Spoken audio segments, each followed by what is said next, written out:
Hello everyone. मेरा नाम है डॉक्टर प्रख्यात और आज मैं आप लोगों से कॉमन एलर्जीज के बारे में डिस्कस करूंगा। देखिए, एलर्जिक कंजंक्टिवाइटिस या एलर्जी जो होती है आंखों की, वो इस सीज़न में बहुत कॉमन है। ये जो होली के बाद का सीज़न होता है, इसमें हमारी आईज़ में खुजली, थोड़ा बहुत लाली होना और पानी आना, ये ऐसी समस्याएं हैं जो ऑलमोस्ट हर किसी को कभी ना कभी थोड़ा बहुत होती ही है। छोटे बच्चों को, एडोलेसेंट एज के बच्चों को ये प्रॉब्लम्स थोड़ा सा ज़्यादा होती हैं और इसको हम सीजनल एलर्जीज या स्प्रिंग कटार भी बोलते हैं। तो स्प्रिंग कटार इसका नाम इसीलिए है क्योंकि ये स्प्रिंग सीजन में होती है। क्यों होती है स्प्रिंग सीजन में? बेसिकली इस मौसम में जो पॉलेंस होते हैं, यानी जो पराग जिसको हम बोलते हैं फूलों के, वो एनवायरनमेंट में बहुत स्प्रेड होते हैं, बहुत ज़्यादा हवा में होते हैं, जिससे कि ये एलर्जीज बढ़ जाती है। दूसरा, इस टाइम पे वेदर का चेंज होता है और उससे भी एलर्जिक टेंडेंसीज बढ़ जाती हैं। एलर्जीज जो होती हैं उनके कुछ कॉमन लक्षण हैं। आंखों में तो मैंने आपको बता ही दिया, खुजली होना, पानी आना, कभी कभी सुबह चिपचिपा पानी आके पलकों का चिपक जाना, स्पेशली छोटे बच्चों की, और थोड़ा बहुत लाली। ये कुछ ऐसे सिम्टम्स हैं जो आंखों की एलर्जी की तरफ इशारा करते हैं और ये दोनों आंखों में होती है। अगर इसके अलावा हम बात करें तो शरीर में और एलर्जीज भी होती हैं, जैसे कि नाक बहना, जिसको एलर्जिक राइनाइटिस बोलते हैं, या स्किन में एलर्जी, स्किन में खुजली होना या जगह जगह पे दाने निकल आना, इसको स्किन एलर्जीज एटोपी बोलते हैं। एटोपिक डर्मेटाइटिस इसका टेक्निकल नाम होता है। और इसी तरह से कई बार लोगों को थ्रोट की एलर्जीज, ईयर में एलर्जीज, इस तरह की चीज़ें भी होती हैं। एलर्जीज एक तरह से समझ लीजिए एक अंदरूनी शारीरिक प्रॉब्लम है, ऑटो इम्यून डिसऑर्डर कहते हैं इसको। इसके अंदर हमारी बॉडी में जो इन्फ्लेमेशन या सूजन कराने वाले पदार्थ हैं, वो रिलीज होते हैं बिना किसी ऐसे कारण के जिसको हम बुरा माने या खराब माने।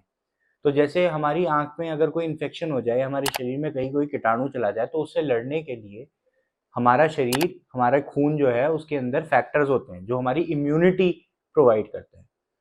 उनसे होने वाले जो रिएक्शंस हैं उनको हम इन्फ्लेमेशन बोलते हैं, सूजन बोलते हैं। यही चीज अगर ऑटो इम्यून हो जाए, यानी बिना किसी ऐसे कोई खराब या पैथोजन के, मतलब किसी बैक्टीरिया, किसी कीटाणु के शरीर में आए बिना ही ये होने लग जाए, तो वो एक तरह की एलर्जी आप कह सकते हैं।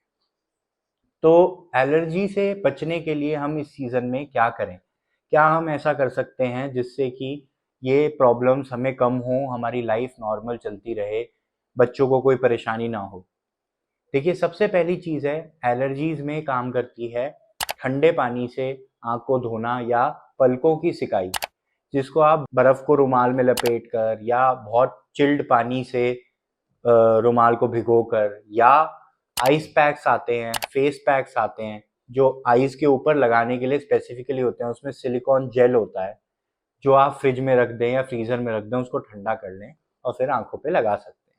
तो 5 मिनट सुबह, 5 मिनट शाम, ये लगाने से काफ़ी राहत मिलती है एलर्जीज में। दूसरा, कुछ ड्रॉप्स आती हैं जिनको हम डालने से आंखों में कोई साइड इफेक्ट भी नहीं होता और एलर्जी धीरे धीरे करके शांत हो जाती है। इन ड्रॉप्स में कुछ एंटी एलर्जिक ड्रॉप्स होती हैं और कुछ लुब्रिकेटिंग ड्रॉप्स होती हैं। लुब्रिकेटिंग यानी जो हमारी आंख की नमी को बढ़ाए और आंसू की क्वालिटी को अच्छा करे। तो जो एंटी एलर्जिक ड्रॉप्स होती हैं उनके अंदर ओलोपैटाडीन, बीपोटैस्टीन और एल कैफ्टाडीन, मैं फिर से 3 सॉल्ट्स के नाम बता रहा हूँ, ओलोपैटाडीन, बीपोटैस्टीन और एल कैफ्टाडीन, ये 3 ड्रग्स हैं, ड्रग सॉल्ट्स हैं, जिनकी दवाइयों का इस्तेमाल किया जा सकता है 2 साल से बड़े बच्चे के लिए। डोजिंग सबकी वेरिएबल होती है, या तो दिन में 1 बार होती है या दिन में 2 बार होती है, ये कॉन्सेंट्रेशन पे डिपेंड करता है। और साथ में लुब्रिकेटिंग ड्रॉप्स, जिनके मैं सॉल्ट्स के नाम बता रहा हूँ, carboxy methyl cellulose, hydroxy propyl methyl cellulose, polyethylene and polypropylene glycol और सोडियम हाइलोरोनेट विद ट्रिहालोज।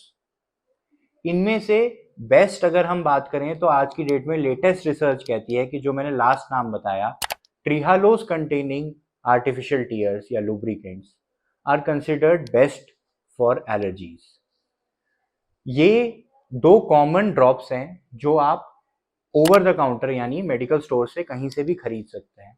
उनको फ्रिज में रख सकते हैं। फ्रिज में रखने से वो ठंडी हो जाती हैं और उनको डालने से होने वाली चुभन कम हो जाती है। और इन ड्रॉप्स का इस्तेमाल 2 साल से बड़े कोई भी बच्चे के लिए किया जा सकता है, एडल्ट्स के लिए किया जा सकता है। इन ड्रॉप से और ये ठंडे की सिकाई से हम इन एलर्जीज को नियंत्रण में रख सकते हैं। अगर किसी को फर्दर ज़्यादा एलर्जीज हो रही हैं, यानी कि जो ये लाली, पानी आने की समस्या, दर्द की स्थिति आ रही है और वो इन दवाइयों से कंट्रोल में नहीं है, तो फिर आपको एक डॉक्टर को सलाह करनी चाहिए, डॉक्टर को दिखाना चाहिए और अपने आई स्पेशलिस्ट को दिखा के दवाइयाँ लेनी चाहिए, क्योंकि उसमें फिर कुछ स्ट्रॉन्गर दवाइयों की, स्ट्रॉन्गर एंटी एलर्जिक दवाइयों की ज़रूरत पड़ेगी, जिनके कुछ साइड इफ़ेक्ट्स भी हो सकते हैं, तो वो डॉक्टर की निगरानी में ही इस्तेमाल करनी चाहिए। एक और बात मैं वार्निंग के तौर पे कहना चाहूँगा कि कुछ स्टीरॉइड्स होते हैं, स्टीरॉइड कंटेनिंग आई ड्रॉप्स जो होती हैं, उनके अंदर साइड इफ़ेक्ट्स करने का पोटेंशियल बहुत ज़्यादा होता है।